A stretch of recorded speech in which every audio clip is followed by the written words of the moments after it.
There are moments in public life when privilege becomes a mirror, and when that mirror finally shatters, it reveals truths that were always there but never acknowledged. Some people spend their entire lives believing the rules bend for them, until the day the rules finally refuse to bend any further.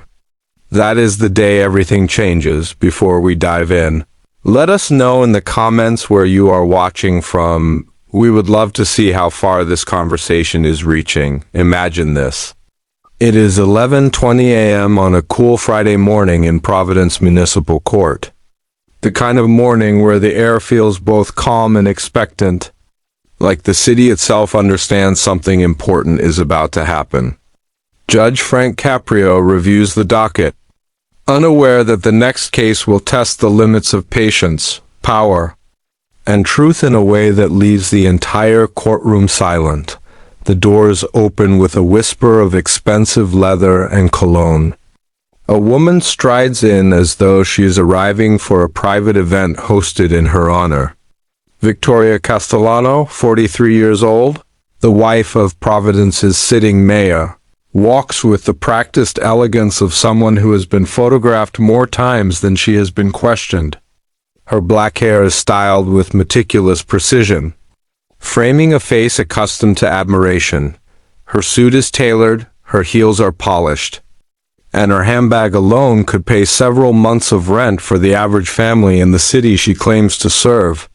Behind her hurries the city's most sought-after defense attorney, Marcus Romano, gripping a briefcase filled with letters, statements, and favors that he hopes will soften whatever blow is coming. Victoria does not glance at the other defendants. She does not acknowledge anyone. She only checks the time on her diamond-encrusted watch as though the judicial system should run according to her schedule. The bailiff calls the case. Case number 2025-TR8834.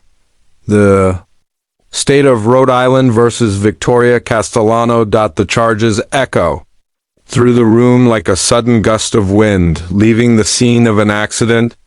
Operating under the influence, reckless endangerment.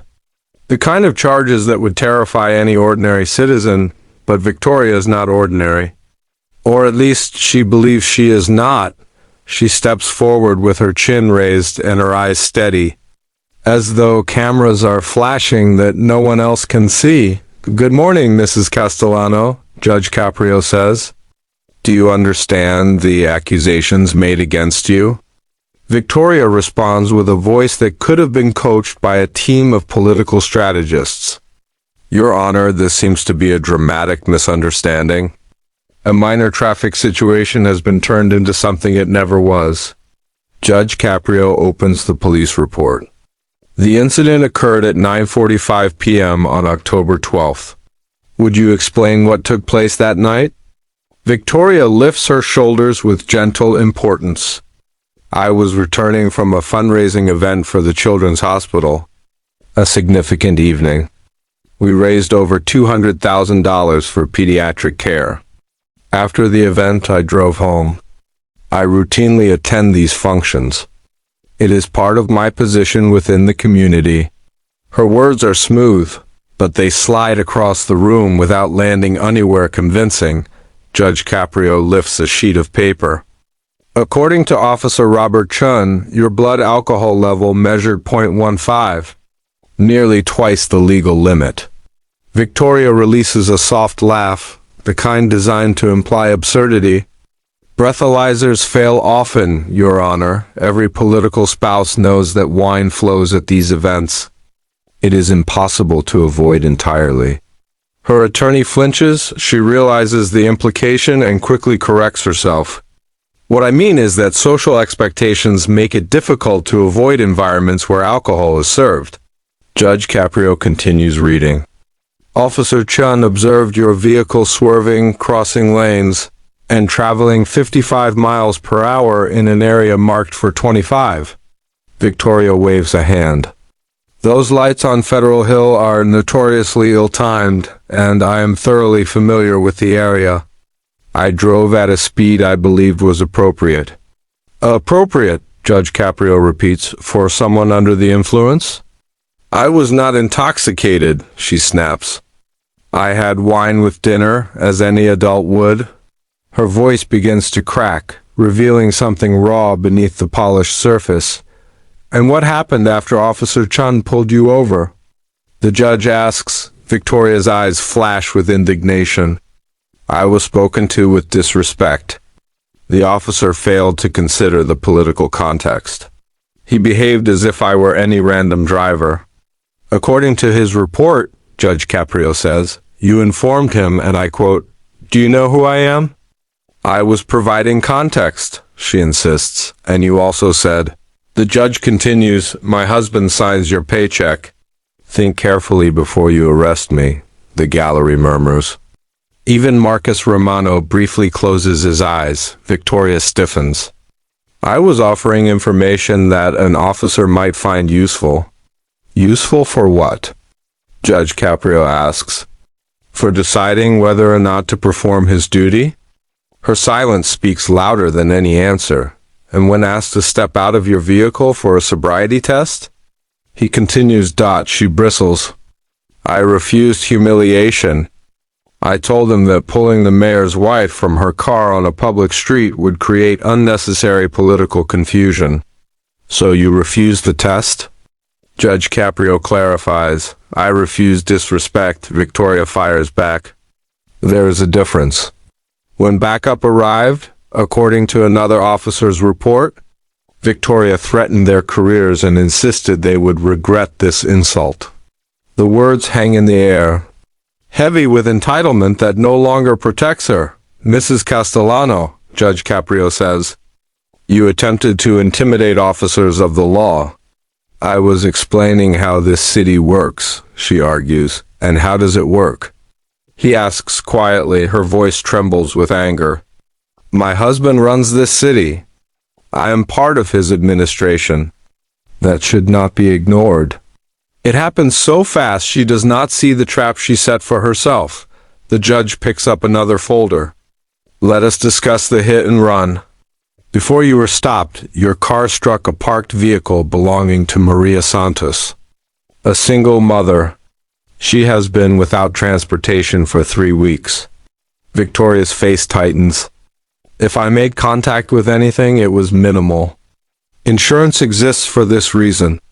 People cannot be expected to avoid every small scrape in the city. The courtroom reacts with a sound somewhere. Between disbelief and anger, Mrs. Santos sustained over $3,000 in damage, the judge says. You drove away. Victoria lifts her voice in desperation. I did not realize I struck anything, and I was trying to get home safely. This entire issue has spiraled because I am a public figure. Political wives face harassment every day. I needed to protect myself. Judge Caprio rises slowly, each movement deliberate. For 15 minutes, you have explained why you believe you are above the law. Now comes the moment where you learn why you are not. Panic flickers through her carefully maintained composure. She reaches into her handbag and pulls out a credential holder, extending it like a shield. Your Honor, I hold city access. I am authorized to attend official meetings. I am not merely a spouse. This document confirms my status. Judge Caprio looks at the credential for only a moment before lifting his gaze. You are holding a parking pass. Are you attempting to influence this court with a parking pass? It is more than that, she insists, voice cracking. It represents my position. He picks up his phone. Victoria's relief is immediate. She believes he is calling her husband to avoid embarrassing the administration, but his tone is calm when he speaks. Mayor Castellano. Your wife is claiming immunity because of her city access. I wanted to verify whether that is accurate.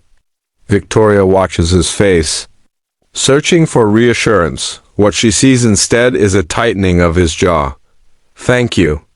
Mr. Mayor, he says before ending the call. Victoria whispers, what did he say? The room holds its breath. Your husband said that you hold no governmental authority. Your credentials are symbolic. He also asked to be informed if you have used his name to intimidate city employees. Her knees buckle. Her attorney touches her arm, but she barely feels it. Judge Caprio delivers the sentence with a level voice. One that does not waver, one that does not bend to power, for the DUI. 1 year in the adult correctional institution for leaving the scene. An additional 6 months for threatening officers. 6 more months and a $10,000 fine. 2 years, Victoria begs, pleads, cries, but the sentence stands as she is escorted out. She insists her husband will intervene. Judge Caprio replies, he already chose the law over your privilege? Months pass.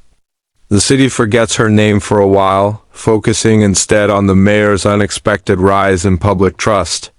His choice to support her prosecution is viewed as an act of integrity. 18 months later, Victoria sits across from Maria Santos in the prison visiting room.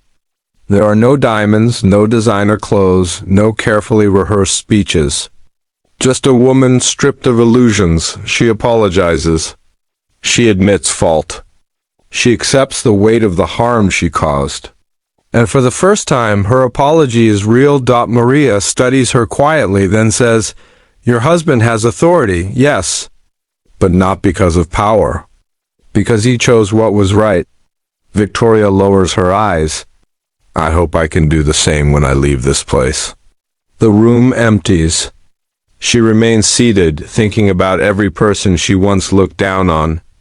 Every rule she believed she could bend, every life she touched without realizing the impact. For the first time, she understands what public service actually means. It is not about status. It is not about access. It is not about the illusion of importance. It is about